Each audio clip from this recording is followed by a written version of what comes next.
Bonjour à tous. Merci de votre fidélité à ce rendez-vous des questions qui nous concernent.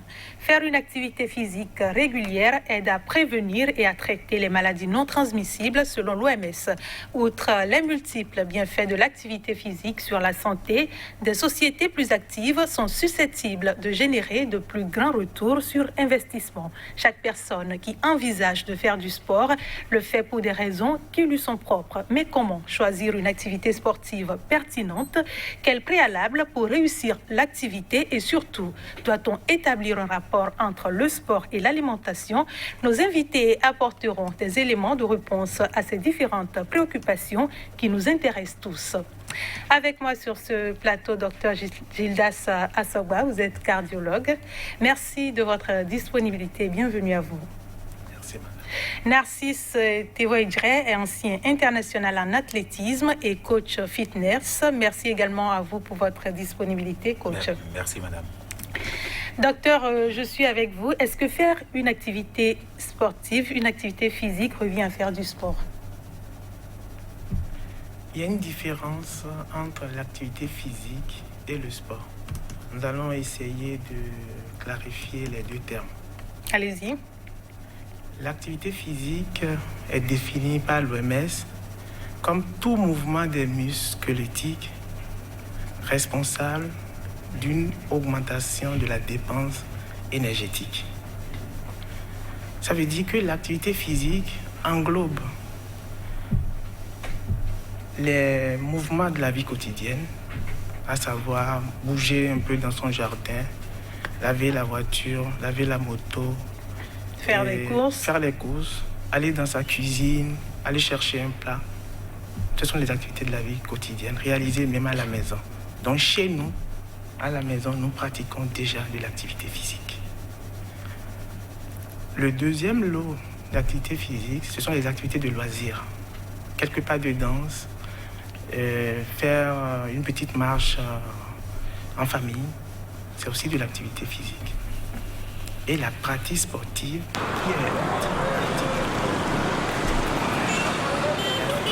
qui est de l'activité sportive, c'est qu'elle répond d'abord à des règles précises, souvent dans un cadre de jeu, et le but visé est une compétition. Ça veut dire, nous allons inviter la population pour la bonne santé cardiovasculaire ou la bonne santé tout court à pratiquer de l'activité physique. Nous allons y revenir. Ça veut dire que d'habitude, ce qu'on fait, c'est de l'activité physique et pas du sport. Pas du sport. La recommandation mondiale de l'OMS sur l'activité physique pour la santé des adultes est de 150 minutes d'activité modérée à intense par semaine et de 60 minutes d'activité quotidienne d'une intensité modérée à forte chez les adolescents. 30 minutes d'activité suppose quoi, docteur? 30 minutes d'activité suppose... en fait, quand je suis en cours d'activité physique, oui, c'est quand j'atteins l'intensité modérée ou intense que le chrono est mis en marche pour compter mes 30 minutes. C'est-à-dire je décide de faire de la marche. Oui. Pour rentrer dans le cadre de l'OMS, ça doit être une marche à une intensité modérée. Et l'indicateur pour dire que je suis en train de faire une marche à une intensité modérée, c'est qu'au cours de cette marche, je ne dois pas être en mesure de faire une phrase entière. Je dois être en mesure juste de placer un, au maximum 3 mots. Si j'essaie d'aller plus loin, je dois être essoufflé. Je serai dans l'incapacité de continuer. Là, alors, j'ai un repère pour dire je suis à une intensité modérée. Je chronomètre, je fais les 30 minutes en respectant cette règle. On peut faire 30 minutes d'activité chez soi. On peut faire 30 minutes d'activité chez soi, quitte à être à l'intensité modérée tout au moins. Coach, y a-t-il des tranches les plus concernées par cette recommandation de l'OMS? Oui, il y a des tranches, vous savez, quand on est beaucoup plus jeune, et l'activité, si ça doit être intense, il y a une période qu'il faut respecter, à savoir la période de préparation du cœur et du muscle.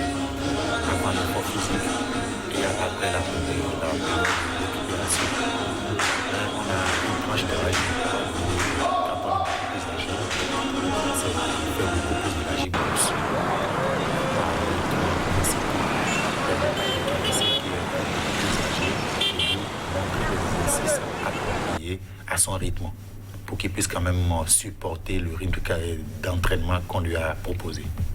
Sur le plan d'action mondiale de l'OMS pour promouvoir l'activité physique 2018-2030, il est dit qu'aujourd'hui, un adulte sur 4 et 3 adolescents sur 4 entre 11 à 17 ans dans le monde n'appliquent pas ces recommandations relatives à l'activité physique. Coach, vous êtes de plus en plus sollicité pour des séances personnelles, des activités sportives avec des clubs. Avec vous, nous allons parler de la pratique en personne, avec les personnes qui sollicitent vos services, et ce sera après cet élément tourné dans vos locaux. En salle de gym, au son de la musique, sur une artère, au son de gongs et tam-tam, ou encore les places publiques, tous une même activité, le sport. Les week-ends sont des moments choisis par plusieurs citoyens du monde pour des exercices physiques. Les objectifs et motivations peuvent être diverses, mais la finalité, rester en bonne santé. Il est arrivé un moment où j'ai pris du poids. Je devrais perdre du poids, surtout pour mon cœur. J'ai été victime d'un AVC il y a exactement 1 an. Et j'ai fait une hémiplégie.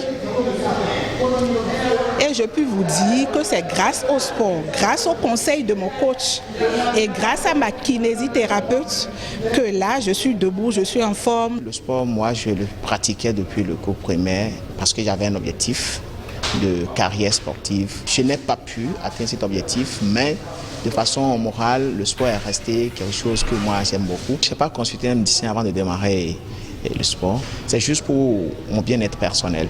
La pratique d'une activité sportive doit être cadrée et suivie, recommandent les professionnels du domaine. Quand on parle du diabète, on parle de l'hypertension, on parle des AVC. Le seul moyen de prévention, c'est une activité physique. Mais quand vous le faites, c'est à votre rythme. Chacun doit pouvoir aller à son rythme. Il ne faut pas faire 2 heures d'entraînement parce que vous n'êtes pas un sportif de haut niveau. Vous ne préparez pas une compétition. C'est 3/4 d'heure d'entraînement à un bon rythme ou 1 heure. Donc le mieux, c'est de bouger régulièrement à un bon rythme et de revoir son alimentation. Jusqu'à 45 ans, 50 ans, au moins une fois l'an, il faut faire quand même son ECG pour revoir au niveau cardiologique comment ça fonctionne et faire un bilan général à la fin de chaque année. Faire une activité physique régulière aide à prévenir et à traiter les maladies non transmissibles. Le coût mondial de l'inactivité physique en 2013 est estimé à 54 milliards de dollars par an pour les soins directs, selon l'Organisation mondiale de la santé. Retour sur ce plateau, vous l'auriez compris, nous avons tourné dans le centre de gym du coach. Votre première réaction, Dr Assoba, après avoir suivi cet élément? Je suis très content de ce qui est fait dans ce centre de gym parce que déjà, ceux qui sont amenés à y pratiquer de l'activité physique, ils trouvent beaucoup d'intérêt. Et ensuite, par leurs interviews, j'ai compris aussi qu'ils ont un intérêt pour l'activité physique. Et les aspects clés, la régularité est ressortie là-dedans. Nous avons entendu dans l'élément également les intervenants dire ne pas avoir consulté un médecin avant de commencer leur activité physique. Déjà, docteur, est-ce que c'est une exigence de consulter un médecin avant de se mettre au sport? Avant de se mettre au sport, quand on prend les sujets de sexe masculin, au-delà de 35 ans, il est conseillé de faire une visite cardiologique. Et les dames, au-delà de 45 ans, quand il s'agit d'une reprise d'activité physique modérée à intense. Et donc, on va conseiller à toute cette tranche d'âge de visiter tout au moins un médecin. Et compte tenu des signes d'appel, on pourra les orienter vers un cardiologue ou pas. Est-ce que les coachs devraient également exiger un certificat médical avant de recevoir un client dans le centre? Dans les recommandations, l'exigence du certificat ne se fait pas pour l'activité physique modérée à intense. Par contre, quand il s'agit de la pratique du sport, le certificat de non-contre-indication à l'activité physique est obligatoire. Chez vous, coach, est-ce que vous le faites systématiquement ou, comme l'explique le docteur Asogba, vous tenez compte des objectifs du client? Comme l'a dit le cardiologue, je pense que la majorité de la tranche d'âge qui viennent souvent chez moi sont beaucoup plus jeunes. Et j'ai des cas spécifiques qui ont des problèmes physiques quand ils vont voir par exemple un rhumatologue ou un cardiologue, parce que je suis beaucoup plus en contact avec des cardiologues, des rhumatologues, des kinésithérapeutes. Donc quand ils viennent chez moi, je leur demande toujours est-ce qu'ils ont fait un bilan avant de pratiquer une activité. Quand quelqu'un arrête par exemple une activité pendant des années et qu'il reprend, qu'il est jeune, je lui dis c'est vrai que si tu n'arrives pas à aller voir un médecin pour te faire consulter, le mieux c'est de commencer progressivement l'activité. Il ne faudrait pas que tu te dises que je viens tout de suite dans mon centre pendant 10 ans, pendant 5 ans, j'ai arrêté mon activité et je veux pratiquer cette activité du lundi jusqu'au dimanche non-stop. Je lui dis non, que ce n'est pas la meilleure solution. La meilleure solution, c'est de venir au moins 3 fois par semaine dans le centre pour pouvoir faire son activité, mais à un rythme modéré pour qu'il puisse quand même tenir la fréquence. Mais quand l'intéressé est beaucoup plus âgé, à partir de la cinquantaine, je lui dis d'aller faire quand même un bilan avant de revenir me voir. Oui, le docteur Asogba, le coach le disait tout à l'heure, avant de démarrer une activité sportive, est-ce qu'il y a d'éventuels risques quand on ne l'a pas fait durant des années, durant des semaines, et quels sont ces risques-là quand on n'a pas un avis médical? Quand je prends un homme de plus de 35 ans qui est en reprise d'activité physique, la visite médicale est recommandée parce que cela permet de faire le point sur les facteurs de risque cardiovasculaire qu'il présente. Ensuite, en faisant le point sur les facteurs de risque cardiovasculaire, on pourra évaluer le niveau de gravité de chaque facteur de risque cardiovasculaire. Au cours de cette visite médicale, on pourra évaluer aussi le retentissement de l'effort sur ces maladies ou sur ces facteurs de risque cardiovasculaire. Et c'est après cela, on pourra lui dire, voilà le type d'activité que vous pouvez faire ou débuter à telle fréquence. Et si au bout de l'évaluation, on retient une maladie donnée, on lui propose aussi une thérapeutique adéquate. Et c'est quand sa maladie est bien équilibrée qu'on pourra lui conseiller le démarrage d'une activité physique qui se fera aussi tout progressivement. Ceux qui ont déjà eu un AVC ont-ils des risques de ne pas faire du sport? Quand on a eu à faire un AVC, on a alors un risque cardiovasculaire élevé. Dans la prise en charge globale de ce patient, il faudra intégrer la correction de tous les facteurs de risque cardiovasculaire. Et l'activité physique régulière se retrouve au carrefour de la maîtrise de tout ce terrain qui a favorisé la survenue de l'AVC. Donc on va alors proposer à ce monsieur ou à cette dame, en plus du traitement médical, de maintenir l'activité physique. Et le niveau d'activité physique serait fonction de l'évaluation faite. Coach, est-ce que faire une activité physique peut être source de maladie ou une activité physique vous permet de savoir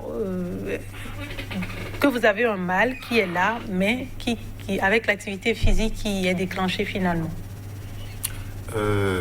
D'abord, l'activité physique, c'est d'abord une prévention. Parce que quand on parle de toutes les maladies aujourd'hui, c'est pas seulement au niveau qu'on peut pas citer dans le monde. Mais donc l'activité physique est le facteur numéro 1. D'accord? Et quand je fais du sport, je fais une prévention.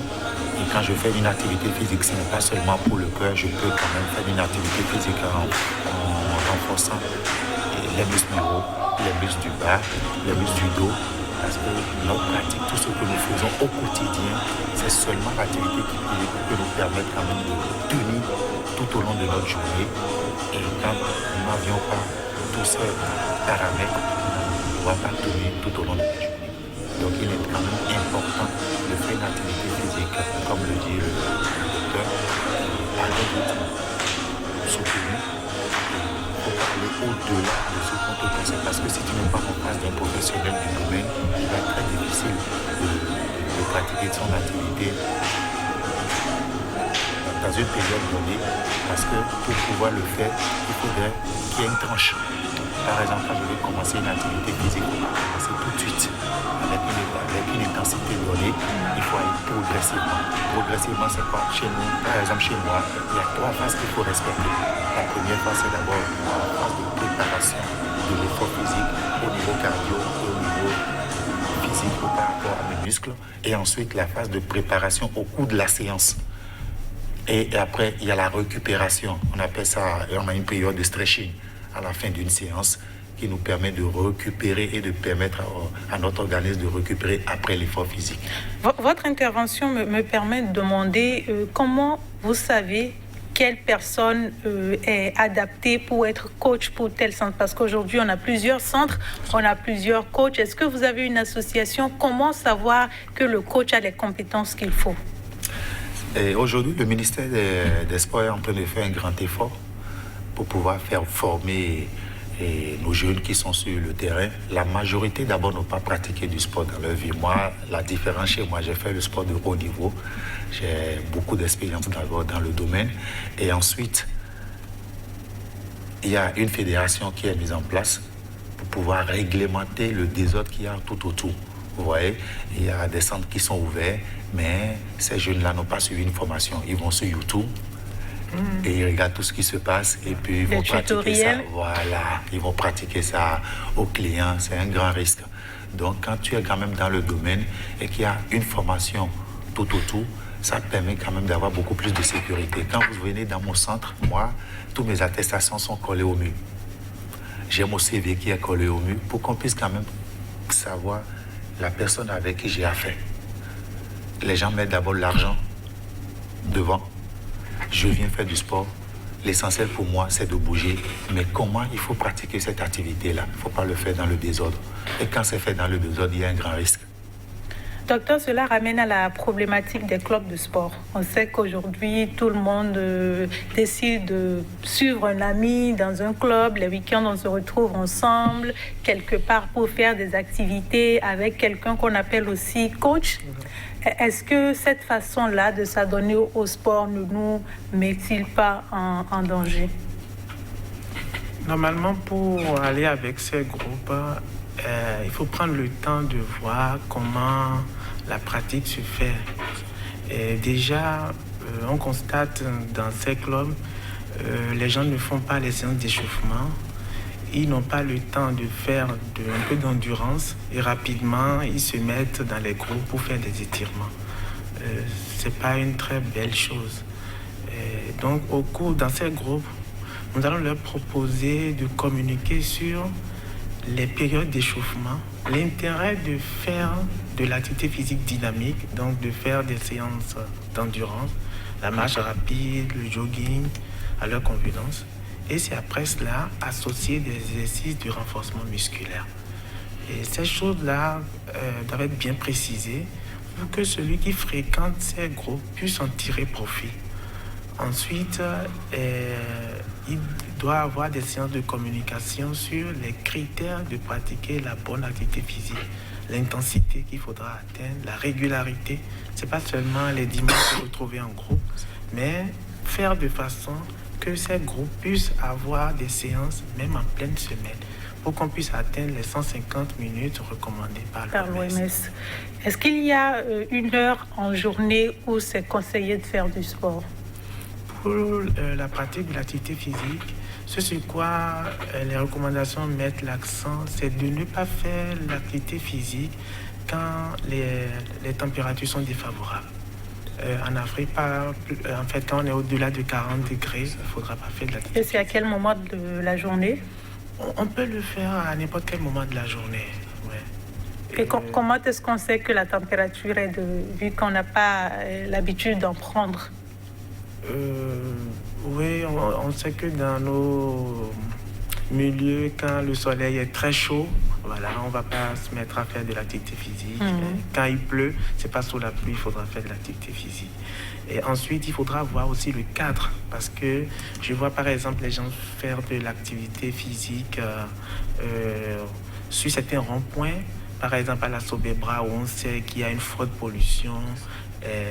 C'est pas très recommandé. Un environnement à l'étoile rouge où les motos passent, l'environnement est pollué. Il vaut mieux chercher un environnement un peu sain pour le pratiquer. Coach, on sait également qu'il y a des personnes qui optent pour les activités physiques à la maison. Est-ce qu'il y a des activités recommandées ou, comme on le disait, on peut aller sur Internet, regarder les tutoriels et se mettre dans sa chambre avec un tapis et commencer par faire ce qu'on veut? Par rapport aux activités à la maison, la première des choses, si vous avez les moyens, aujourd'hui on n'a pas besoin d'avoir de grands moyens pour faire du sport.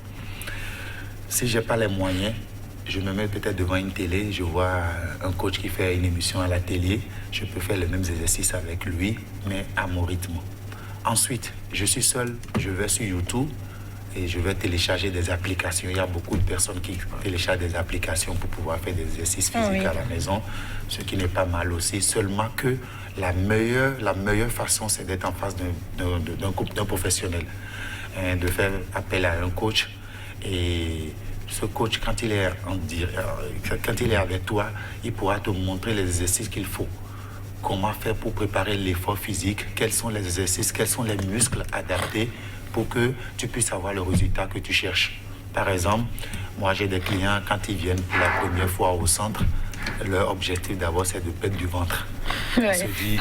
On va y revenir. Okay, donc, perdre du ventre, perdre du poids. Voilà, donc c'est d'être en face d'un professionnel du domaine qui maîtrise quand même les exercices adaptés, le nombre d'heures qu'on veut passer avec cette personne. On n'a pas besoin d'avoir de grand matériel.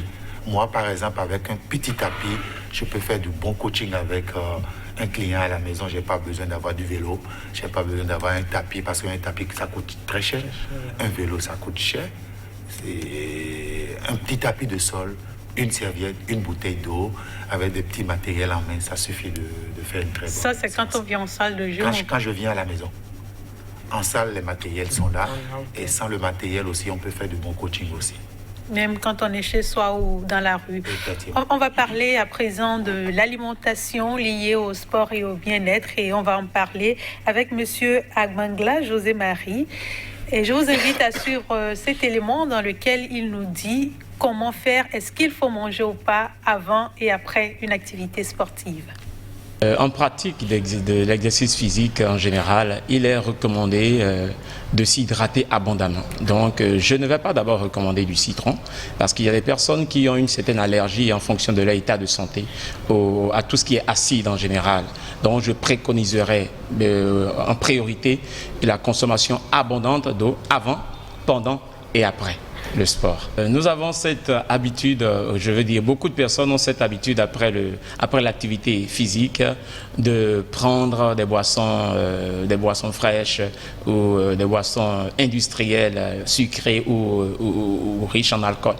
Je vous recommanderais, pour mieux profiter donc des bienfaits de l'exercice physique, de plutôt prendre du naturel. Et quand je dis naturel, c'est jus, prélever des fruits. Manger avant une activité physique, je dirais oui et non. Non, parce qu'il ne faut pas manger lourd avant de faire une activité physique. Vous risquez de ne pas être en mesure de bouger correctement. Et maintenant, oui, parce que le corps a besoin de nutriments. Et quoi précisément? Des fruits doux, Je dis de fruits doux qui ne sont pas agressifs, qui ne sont pas acides. Coach, vous vous sentez interpellé par ce que disait M. Agbangla? Vous avez des commentaires? La première chose, moi, quand j'étais athlète de haut niveau, je vais d'abord prendre mon exemple. Avant d'aller aux entraînements, parce que j'ai 2 heures d'entraînement dans la matinée et 2 heures le soir, je prends un petit déjeuner. Un petit déjeuner, un peu de calories. Et ces 2 heures, j'ai au moins 2 heures pour pouvoir digérer avant d'aller m'entraîner. Si je le prends tout de suite et je vais courir, je ne pourrai pas. J'ai du mal à récupérer. Je risque de faire sortir tout ce que j'ai pris. Et donc, je conseille à certains clients avant l'effort physique, ils n'arrivent pas à prendre quelque chose avant de commencer l'effort physique. Mais on leur conseille toujours, même si c'est un petit fruit, ça leur permet d'avoir un peu plus de calories pour pouvoir tenir au cours de la séance.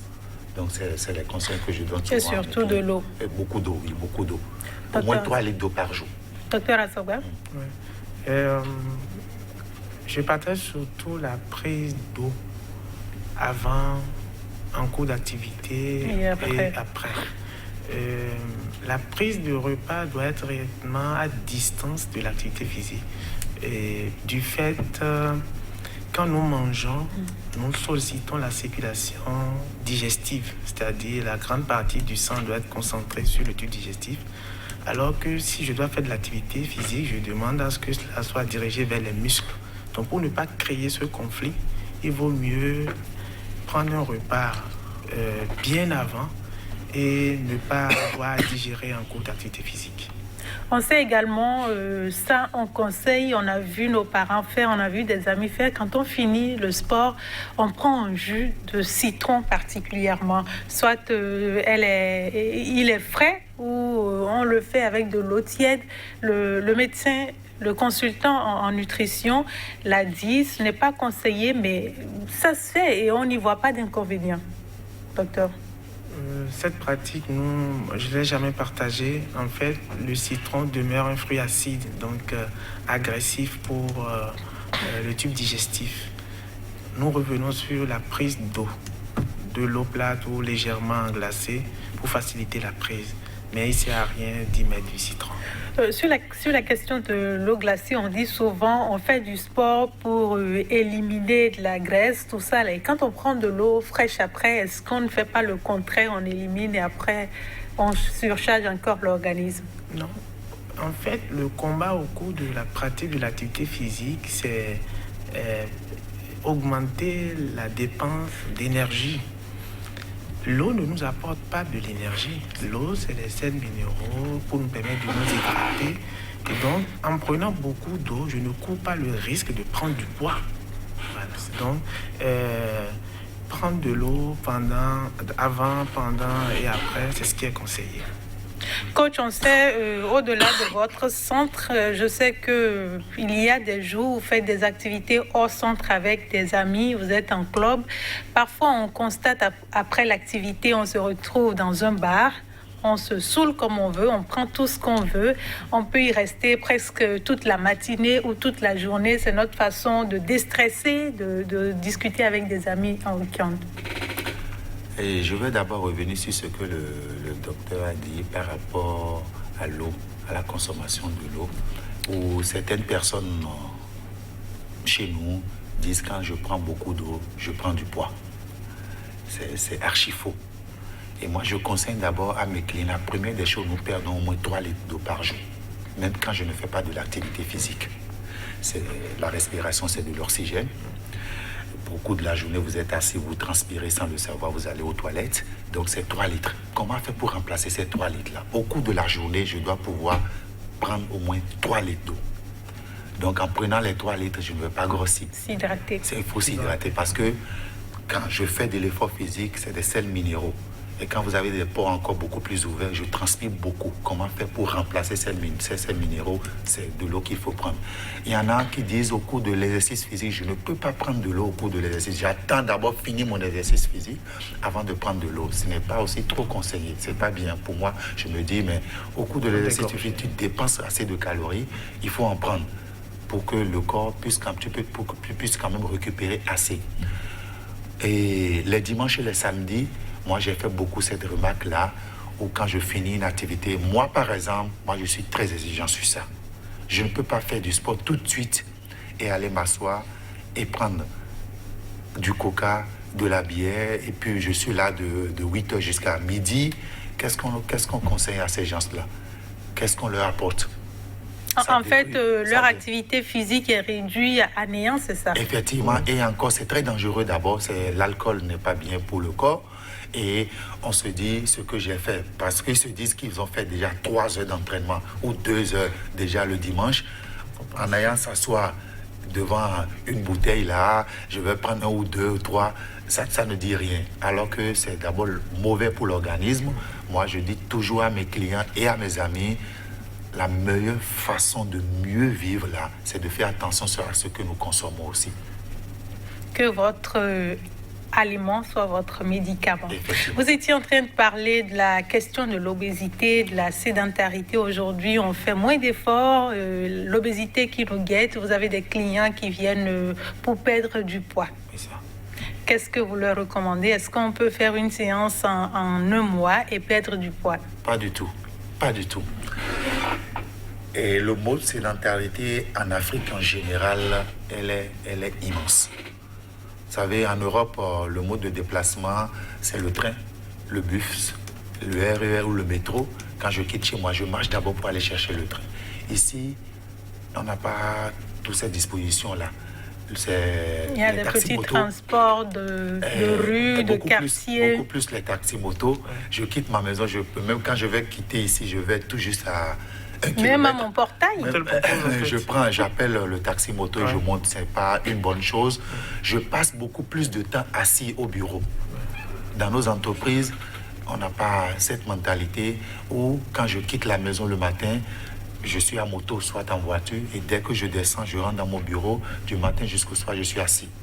Et ce qu'on conseille aux gens, quand ils passent plus de temps statique au bureau, le mieux après le bureau, c'est de venir faire une activité physique avec un professionnel du domaine le soir pour au moins 45 minutes. Je peux aller jusqu'à 1 heure.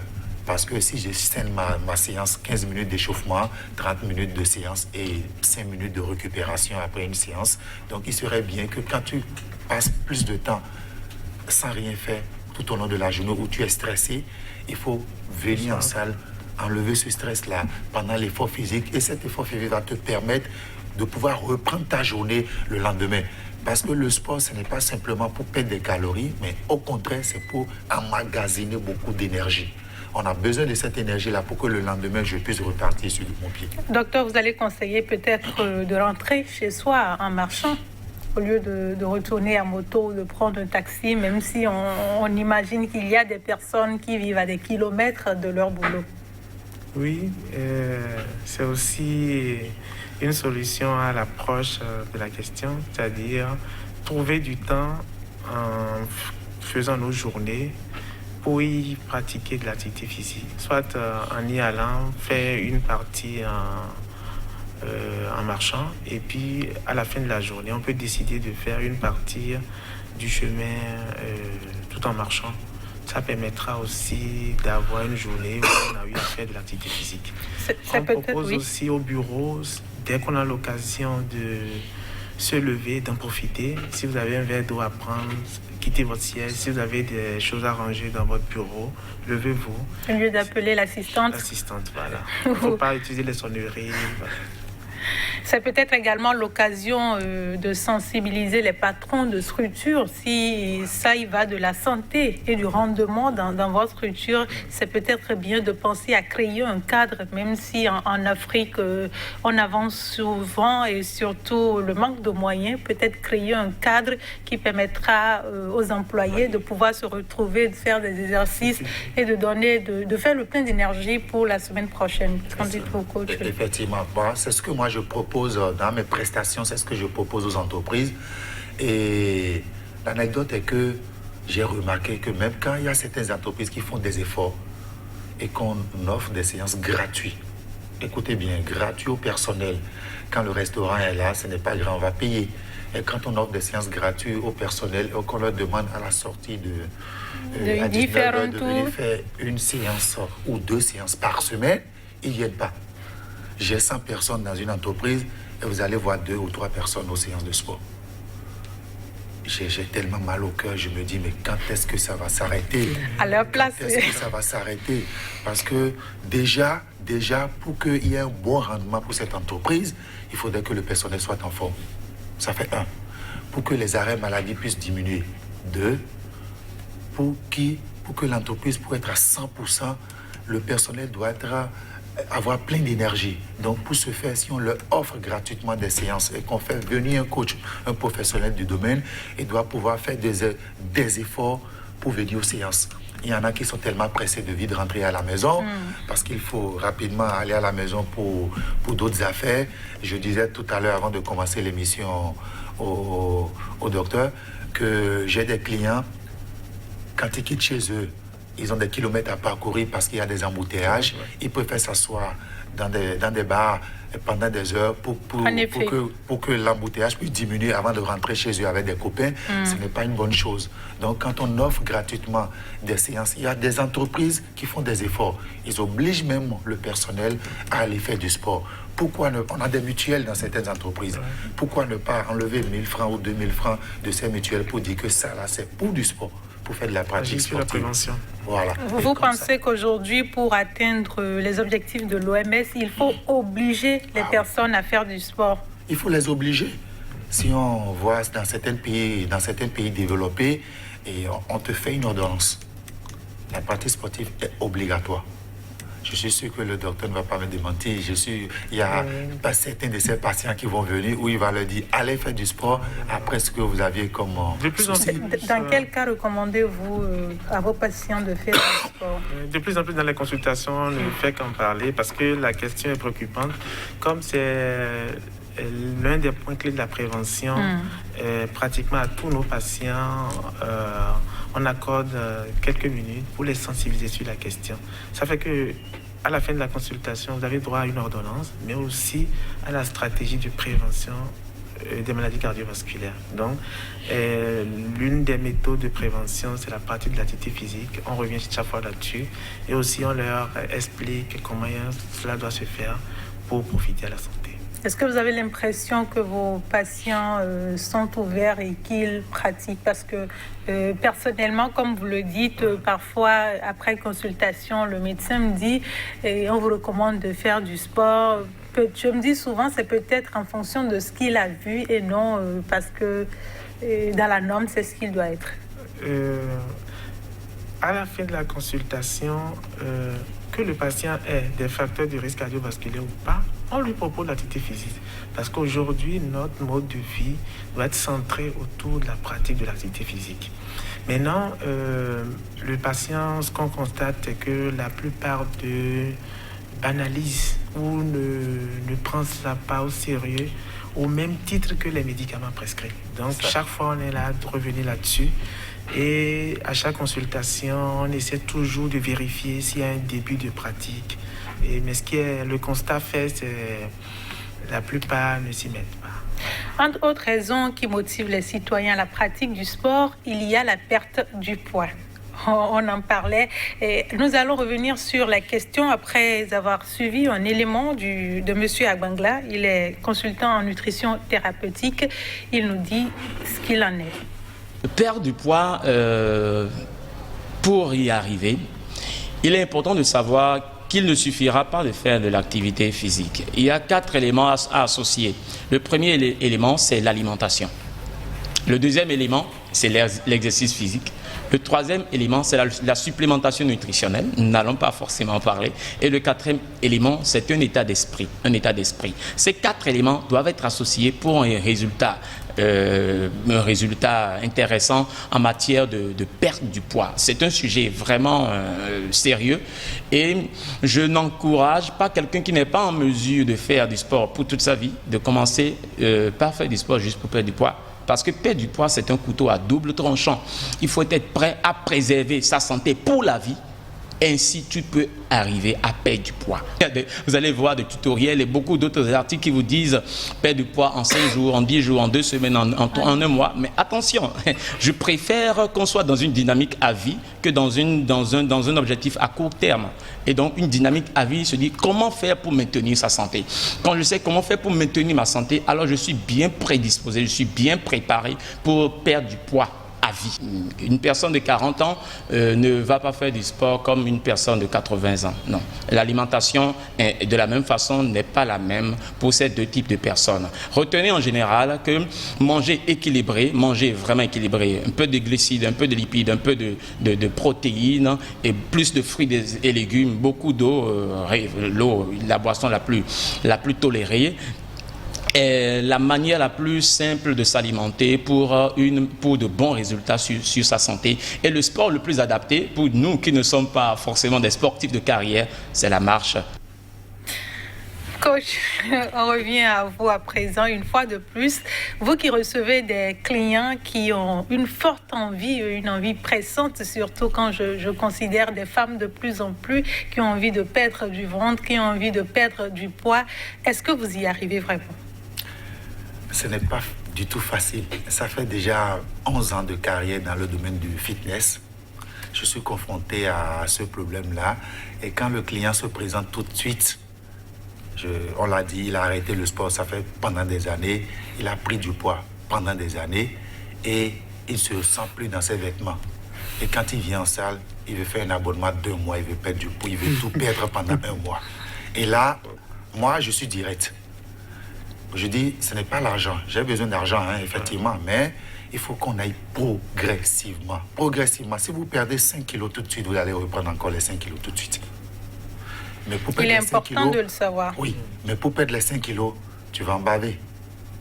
On est d'accord pour faire ce travail, mais le lendemain, d'ici quelques mois, tu vas reprendre. Et ensuite, pour perdre du poids, il faut aller étape par étape. Je ne dois pas perdre tout de suite 3 kilos en 1 mois.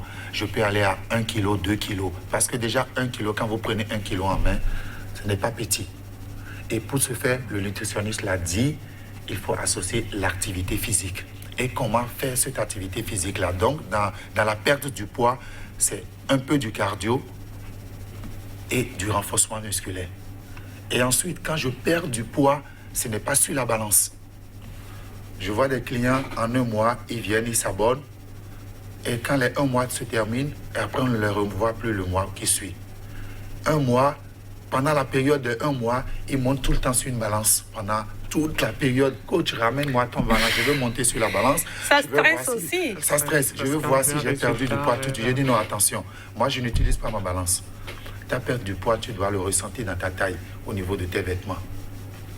Et quand tu as une alimentation saine, comme l'a dit le nutritionniste, et que tu viens régulièrement faire tes activités et que tu écoutes les conseils que je te donne, à un moment donné, au niveau de la taille, et quand tu ressens que le vêtement que tu portais il y a peut-être 3 semaines ou 1 mois, tu ne pourrais plus reporter ce vêtement et que tu ressens que ça commence à lâcher petit à petit, ça veut dire que nous perdons du poids. Je peux faire du sport et prendre des muscles. Naturellement, je travaille au poids du corps et je remarque qu'au niveau de mes vêtements, ça flotte, mais je ressens que là-bas, sur la balance, j'ai toujours les 80 kilos qui sont encore là. Comment ça s'explique? Est-ce qu'on a perdu du poids? On a perdu du poids quand je remarque au niveau de mes vêtements qu'au niveau de la taille, ça commence à flotter. Je peux rentrer facilement dans ce... Donc ce n'est pas quand sur la balance ça diminue qu'on a perdu du poids? Pas du tout. Moi, en tant que sportif de haut niveau, j'ai traîné 78 kilos. Actuellement, je suis à 80 kilos, 1m83. Il faut avoir un poids qui correspond à sa taille. Mais je gagne des fois en muscle où je maintiens les 80 kilos jusqu'à ce jour. Et pourtant, je n'ai pas de la graisse. J'ai éliminé toute ma graisse, mais j'ai gagné en muscle. Je peux gagner en muscle et avoir quelques kilos sur la balance, mais déjà, pour remarquer que j'ai perdu vraiment du poids, c'est dans mes vêtements. Docteur, est-ce qu'une perte de poids subite n'a pas de conséquences sur le cœur? Et ce que nous proposons en matière de perte de poids, d'abord expliquer à celui qui voudrait perdre du poids, c'est d'essayer d'avoir d'abord à stabiliser son poids. Si déjà je pratique une activité physique qui me permet de ne plus prendre du poids, j'ai déjà un résultat positif. Donc, on n'a pas à se focaliser sur la perte. Mais d'abord, est-ce que les mois qui passent ne me permettent plus de prendre du poids? Si déjà j'ai ce résultat, c'est encourageant. La deuxième phase serait de rééquilibrer l'apport d'énergie et les dépenses. Ça veut dire les techniques d'activité physique doivent amener à augmenter les dépenses d'énergie et éduquer le patient à réduire l'apport d'énergie. Ce qui fait que la balance serait faite plus facilement. C'est-à-dire l'apport de calories, on doit faire de façon que les dépenses doivent suivre. Parce que celui qui prend du poids, en fait, c'est quand il emmagasine beaucoup, mais il n'a pas d'occasion d'en perdre. La perte de poids doit se faire de façon progressive. Donc, on arrive d'abord à stabiliser le poids et après, au cours des mois, 1 kilo, tout doucement. Ce qui doit retenir l'attention de celui qui veut diminuer du poids, c'est le fait de se sentir bien dans son corps, le bien-être qu'on doit viser et une stratégie à long terme. Il ne sert à rien de se mettre à une activité très intense où j'ai du mal à supporter, où je trouve déjà que je ne peux pas l'intégrer dans ma façon de vivre et de travailler. Donc, il faudra chercher des types d'activités physiques, un mode de vie sain qui pourra se maintenir à long terme. Pour perdre du poids, tout en faisant du sport efficacement et en veillant sur son alimentation, ça prend combien de temps? En termes de temps, c'est difficile de définir. Ouais. De définir. Plutôt, je peux dire, je commence par faire de l'activité physique, je vais faire attention à mon alimentation de façon à avoir une alimentation saine, c'est-à-dire je mise beaucoup plus sur les légumes et les fruits qui sont favorables à la santé. Je réduis les matières grasses saturées contenues dans les viandes rouges. Je bois beaucoup d'eau. Je limite aussi la consommation des féculents. Je vais d'abord constater que durant ce mois, mon poids ne change plus. Voilà. Je peux rester là sur 6 mois ou 3 mois. Et après, constater, bien, il y a 1 kilo de moins. Donc, c'est un truc qui s'étale sur le long terme. Ouais. On a très peu parlé des enfants. On sait également que le sport, c'est bien pour tout le monde. On a beaucoup plus parlé des personnes adultes.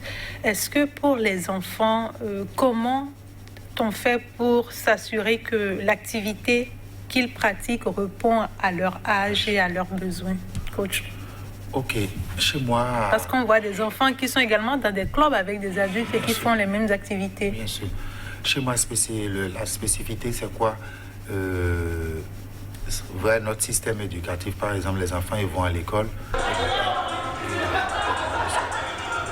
Ils ont peut-être le mercredi où ils doivent être avec ils doivent aller au catéchisme. Ensuite, ils ont que le samedi. Donc, chez moi, par exemple, au cours de l'année scolaire, je propose aux parents d'amener les enfants à partir de 9h-10h. Donc, il y a une pratique sportive que nous faisons, des exercices différents des exercices que nous faisons aux grandes personnes et aux personnes. En salle de gym. Ouais. Donc, ces enfants-là, on a des activités adaptées à eux. Je ne mélange pas les enfants avec les adultes.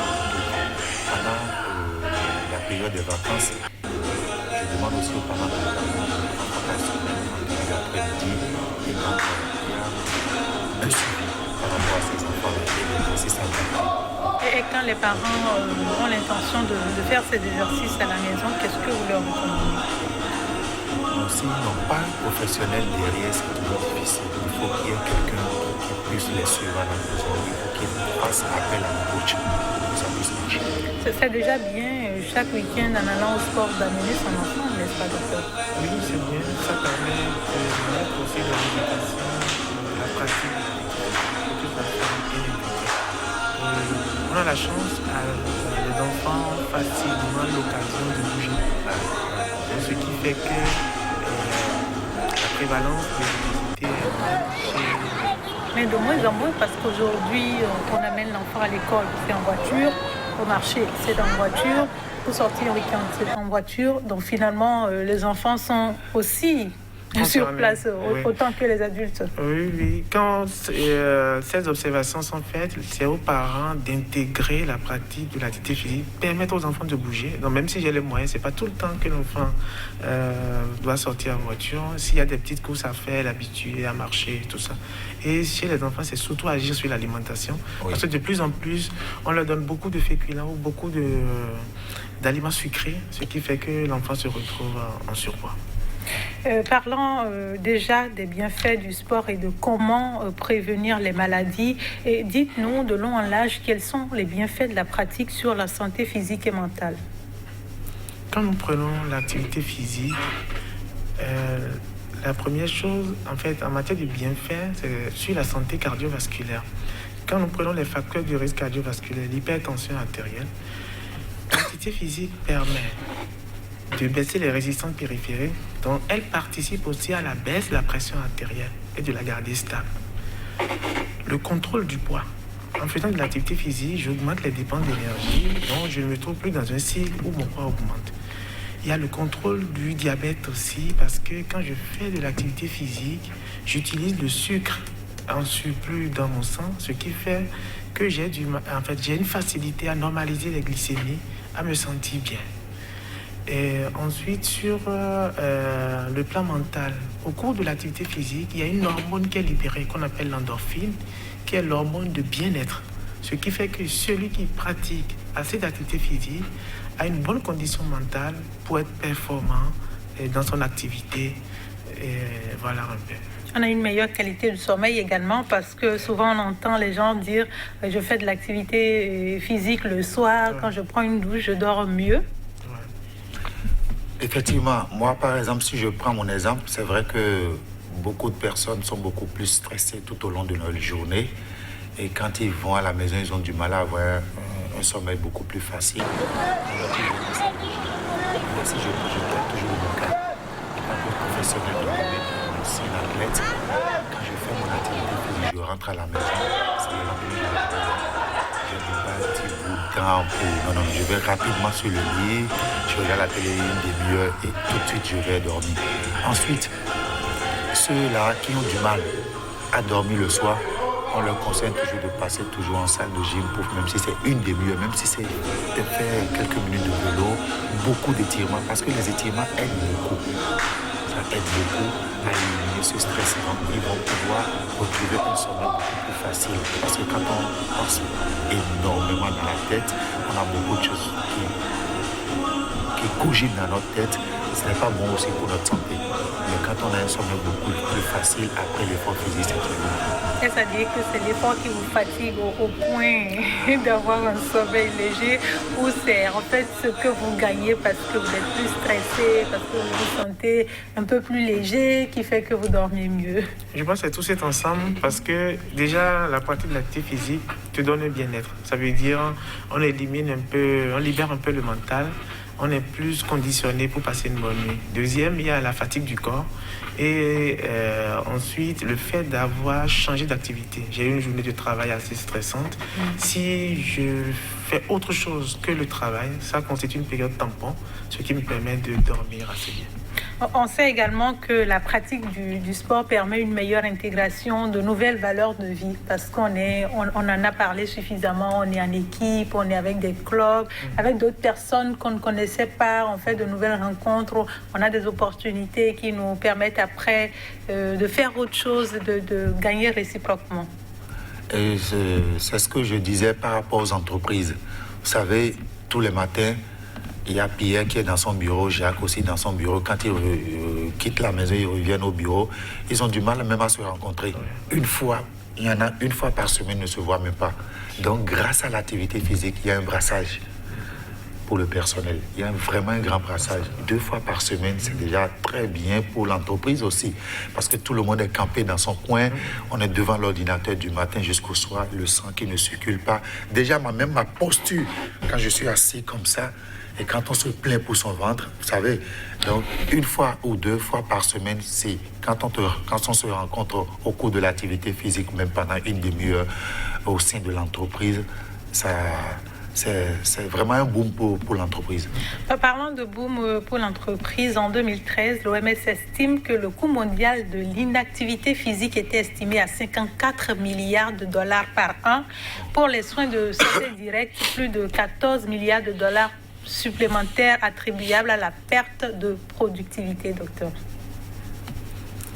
Oui, parce que si nous produisons, en fait, si nous faisons plus d'activité physique, ça nous permet d'être plus rentables pour nos entreprises. Ce qui fait qu'on doit inciter les entreprises à mettre des systèmes d'intégration de l'activité physique dans les horaires proposés aux salariés. Ça permettra d'agir sur la prévention et de moins dépenser pour les soins curatifs. Et comme la condition mentale aussi est améliorée, on a un rendement forcément plus excellent. Nous sommes presque à la fin de cette émission. On va très rapidement parler des personnes âgées qui, on sait à un moment donné, quand on va à la retraite, on passe plus de temps à la maison, on n'est plus en activité, on a beaucoup plus de risques de tomber malade. Et qu'est-ce que vous leur conseillez concrètement? Parce qu'elles ne sont pas ces personnes au même rythme que les jeunes. Ok. Par rapport aux personnes âgées, d'abord, je passe une trentaine d'années dans une entreprise, ou si c'est 25 ans que je fais pas compte tenu de l'âge pour aller à la retraite. Et pendant ce temps-là, je n'ai pas pratiqué d'exercice physique. Je n'ai pas fait d'activité physique. Il y en a qui ont ces problèmes-là. Et c'est pendant la retraite maintenant qu'ils se mettent au sport. On a ces cas qui se mettent au sport. Et il y en a pendant la retraite aussi, ils ne font rien. Et c'est au cours de la retraite qu'on dépense beaucoup plus d'argent dans les médicaments, dans les soins. Donc, j'exhorte quand même ces personnes-là au cours de leurs années de travail, de faire une activité. Mais par rapport aux exercices, les personnes âgées chez moi, personnellement, c'est à partir de 10h ou 9h que je leur demande de venir au centre. Je dis, monsieur, vous avez 50 ans, 60 ans, vous ne pouvez pas faire le même exercice que les autres. Vous venez à telle heure, c'est de la gym douce. Et ça va vous permettre d'avoir un résultat énorme. Avant d'écouter le cardiologue Asogba, nous allons écouter Agbangla José-Marie, consultant en nutrition thérapeutique. Il a également quelques mots pour nous. Pour finir, je voudrais simplement recommander toute la population, toutes les personnes qui me suivent au Bénin comme à l'extérieur, de vraiment prévenir. Il vaut mieux prévenir que de guérir. Et nous avons tous deux bons médecins. Nous avons tous deux bons médecins. Ce sont nos deux jambes. Merci. Nos deux jambes, nos meilleurs médecins, docteur Asogba, pour finir également. Je suis d'accord. La pratique de l'activité physique se retrouve au carrefour de la prise en charge et aussi de la prévention de tous les facteurs de risque cardiovasculaire. Ce qui fait qu'on ne va pas cesser de revenir là-dessus. Pratique de l'activité physique, essayez de bouger chez vous. Et même si on est à la retraite, il y a un accent particulier qui doit être mis là-dessus parce que les retraités sont plus sédentaires. Donc, ils doivent faire des activités physiques adaptées à leur niveau de vie. Merci à tous pour votre disponibilité. C'est la fin de ce numéro de votre émission qui s'est intéressée à la pratique efficace du sport. Sauf contre-indication liée à votre état physique, grossesse, handicap spécifique, troubles particuliers, tous les sports sont bénéfiques à votre organisme. Footing, natation, musculation, sport collectif, aérobic à domicile, mettez-vous-y. À vous de vous décider en fonction de vos préférences. L'important étant d'y consacrer au moins 30 minutes de chaque jour plutôt, et que cette activité soit adaptée à votre âge, à votre capacité physique, sous peine de ne générer rien d'autre que de la frustration.